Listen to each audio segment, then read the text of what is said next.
Hey guys, welcome back. Today we discuss Kenobi.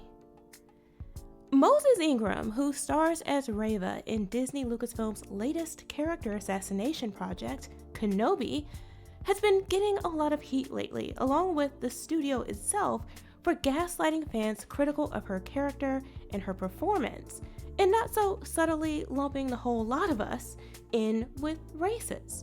Races who, by the way, don't represent the majority or even a significant minority of the fandom, especially when we're talking about the very same fandom that has been decrying Disney's own racism towards John Boyega and his character Finn for years now.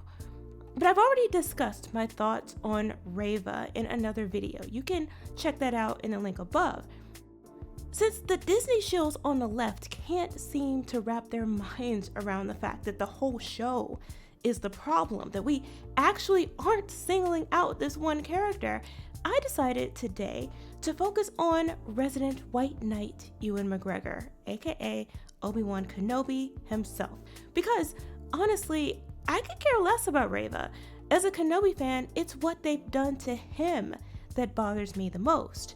In 3 episodes of this series, we've watched as one of the greatest Jedi in history, one of the most combat capable, one of the most intelligent, tasked with the most important job of his lifetime, is reduced to a bumbling fool.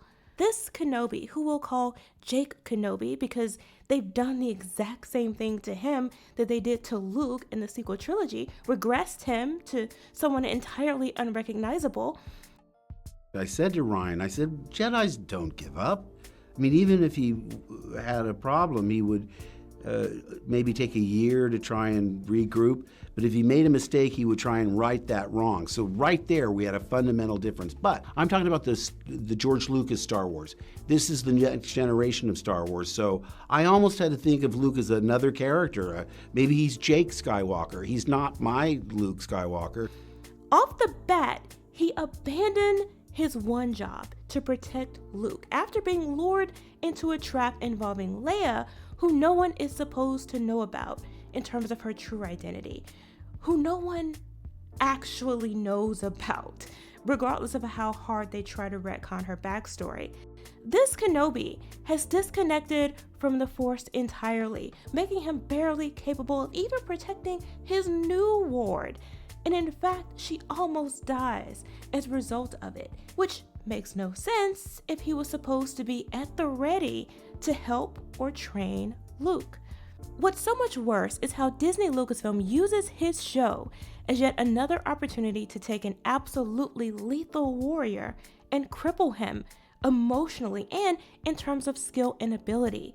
They then set him up to be led around by everyone else on the show, making no decisions of consequence, demonstrating no heroism or bravery or intelligence, and reducing him to a constantly panicked, whimpering coward, deferring to an annoying 10-year-old toddler, and getting captured, getting saved, getting nowhere toward what's supposed to be his ultimate goal at this point. As of Heels vs. Babyface and I have been reviewing these episodes, and in the last one, link in the description, we discuss the utter lack of agency this Kenobi is exercising in his own show. And yet, in the real world, we have the actor jumping to the defense of his colleague and reiterating Disney's line, which, by the way, has nothing to do with protecting Moses from racists, but everything to do with shielding themselves from critics. As many have pointed out, a media manager could have been hired to protect her from racist DMs, and I'm not denying that she received them. She's called a diversity hire by those who apparently don't realize Star Wars is diverse and her color isn't the problem here. Someone else tried to make a joke about Ebonics, who apparently lacks the capacity to even spell it. And another calls her the N-word, which, as a black woman in the world, especially one who's like 30 years old, I'm sure it's not the first time she's dealt with that. She certainly doesn't need a multi-billion-dollar corporation like Disney, of all people, warning or trying to prepare her for how to handle it.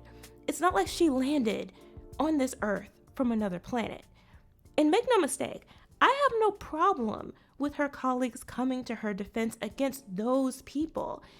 And I have no problem at all with a man coming to the defense of a woman for any reason, far be it from me. The problem I have is with how it's all being handled, how racism by a literal handful of people who may or may not be fans is being weaponized against the fandom as a whole.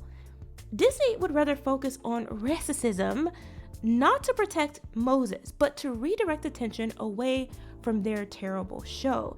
They would rather make it out that we are the problem, those of us who would hold them accountable for ruining these characters and these stories.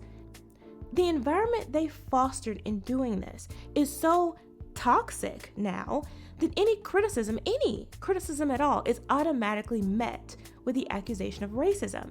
The term has become a tool not to fight against actual racism, but to censor and to silence actual fans. And they do this unironically, as if Hayden Christensen, a straight white male, from what I can tell, didn't catch hell for his performance, and as if Disney hasn't been ripped to shreds, justifiably so, for lore breaking since they bought the IP.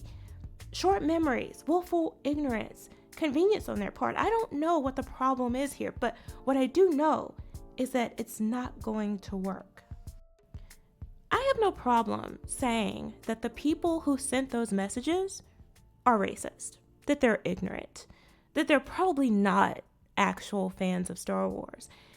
And I have no problem also saying that the fans who don't like her or her character or the writing or the show or Disney Lucasfilm don't fall into that category. It's quite simple. What's unfortunate is that people like Ewan McGregor, who've been around longer, who clearly understand how legitimately critical and upset fans and former Star Wars actors are of what Disney is doing, would white knight for her and not also for us. And apparently not even for his own character that Disney is destroying episode by episode. Some in our community are trying to make excuses for him because they like him, and I get that. But there's no way he doesn't know what he's doing. And if he's on board with perpetuating this narrative from Disney, then he's just as bad as the company that came up with it. But hey, those are my thoughts. Let me know what you guys think in the comments below. Thanks for watching. Remember to like, comment, share, and subscribe, and I'll see you next time.